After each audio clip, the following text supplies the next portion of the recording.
The movie commences with a scene of three men driving on a highway late at night. The occupants of the car comprise Henry Hill, portrayed by Ray Liotta, Jimmy Conway played by Robert De Niro, and Tommy DeVito played by Joe Pesci.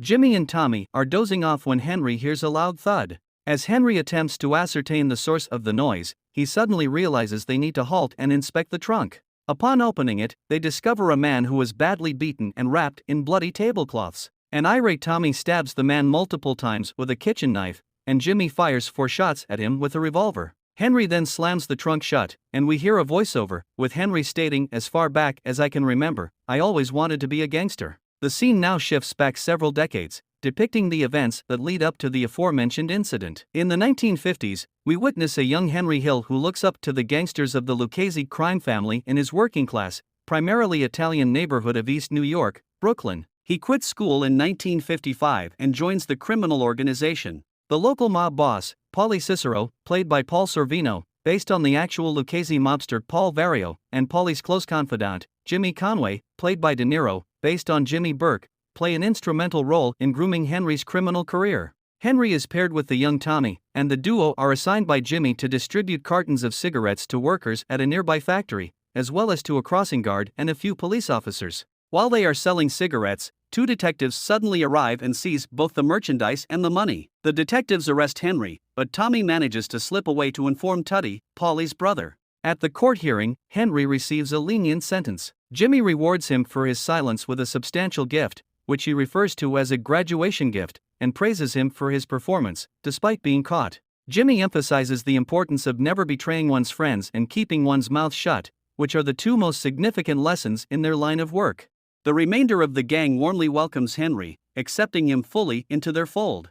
As grown men, Henry and Tommy, played by Joe Pesci, collaborate with Conway to devise a plan to steal a substantial amount of cargo worth billions of dollars, which passes through John F. Kennedy International Airport. They are instrumental in a significant heist, stealing more than $500,000 from the Air France cargo terminal.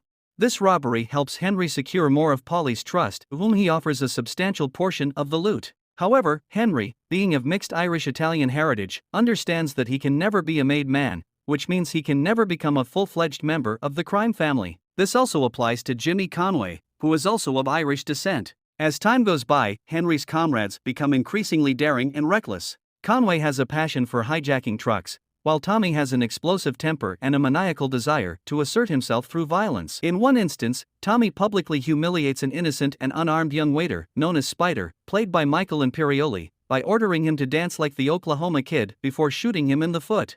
A few nights later, when Spider stands up to an extremely inebriated Tommy, encouraged by Jimmy, abruptly draws his gun and shoots Spider in the chest, killing him on the spot. Although Jimmy is upset with Tommy for killing Spider, Tommy remains indifferent, coldly asking where he can locate a shovel to bury the victim's body. Henry meets Karen, a confident young Jewish woman, and the 2 fall in love. They frequently visit the Copacabana Club together, which was the location of a renowned Steadicam shot. While Karen has reservations about Henry's profession, she is also drawn to it, as evidenced when Henry brutally pistol whips her neighbor for attempting to assault her. Henry gives Karen the bloodied weapon to conceal, further piquing her interest. Ultimately, Henry and Karen tie the knot, but not before convincing Karen's parents that Henry is of partial Jewish ancestry. With the help of Jimmy Conway, Tommy savagely murders Billy Batts, a member of the rival Gambino crime family, in June 1970 after Batts insults him. This heinous act is a serious violation that could endanger their lives if exposed by the Gambinos. After stopping at Tommy's mother's residence for a late-night meal, and to pick up a shovel, Henry, Conway, and DeVito bury Batts' remains in an abandoned field, returning to the car trunk scene that initiated the film.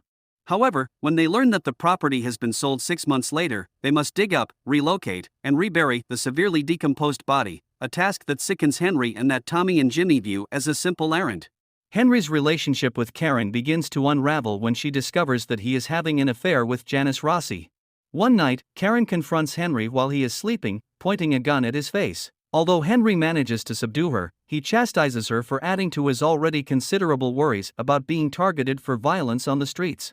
Later, Jimmy and Paulie visit Henry at Janice's apartment to discuss how his infidelity is affecting their business. Paulie assures Henry that he will persuade Karen to take him back, and that Henry will return home in a few days. In the meantime, Jimmy and Henry travel to Florida to locate a delinquent who owes Paulie money. Following their assault and intimidation of a Florida gambler who owed money, Henry and Jimmy are apprehended and sentenced to 4 years in prison. This is due to the gambler's sister being a typist for the FBI. While incarcerated, Henry sells drugs to fellow inmates in order to make ends meet and provide for his loved ones. Upon his release, he establishes a profitable drug trade in Pittsburgh. However, Paulie cautions Henry against engaging in drug trafficking, as bosses can face severe legal consequences if their subordinates are caught dealing narcotics without their knowledge. Disregarding Paulie's directive, Henry embroils Tommy, Jimmy, Karen, and his new mistress, Sandy, in a complex cocaine smuggling operation. Concurrently, in December 1978, Jimmy and his accomplices devise and flawlessly execute a historic $6 million heist at JFK Airport's Lufthansa cargo terminal. Following the robbery, Jimmy becomes increasingly paranoid as some of his colleagues foolishly display their newfound wealth, potentially attracting law enforcement scrutiny, prompting him to order their executions.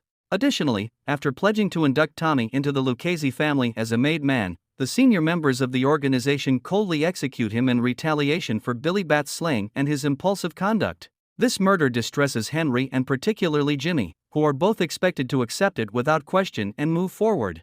In a masterful, prolonged scene titled Sunday, May 11, 1980, all the convoluted threads of Henry's Mafia career converge. He must arrange a significant cocaine delivery, deliver a few handguns to Jimmy, who refuses to accept them from Henry, cook a sizable feast for his family, appease his mistress Sandy, who processes the cocaine he peddles, handle his oblivious babysitter/drug runner, Lois, avoid federal authorities who have been surveilling him for months unbeknownst to him, and satisfy his sleazy drug-dealing customers, all while grappling with a lack of sleep and too much of his own product, leaving him a bundle of nerves. Lois insists that Henry take her home to get her lucky hat, which she refuses to fly without.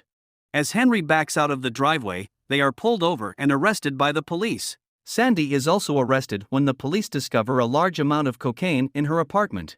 At the police station, officers bring in equipment covered in cocaine residue. Karen bails Henry out of jail, but not before destroying all the cocaine hidden in their home and putting their house up as collateral for the bail money.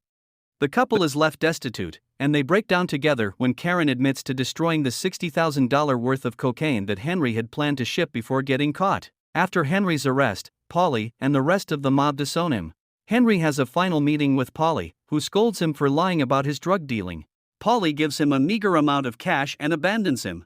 Karen meets with Jimmy to inform him that Henry has quit drugs and has not divulged any important information about Jimmy or his other mob associates. Before Karen departs, Jimmy shows her some stolen dresses in one of his shops. Karen becomes frightened when she sees two suspicious-looking workers. Jimmy's message to Karen and Henry is crystal clear: if they reveal anything about their connections, they can be disposed of disgracefully.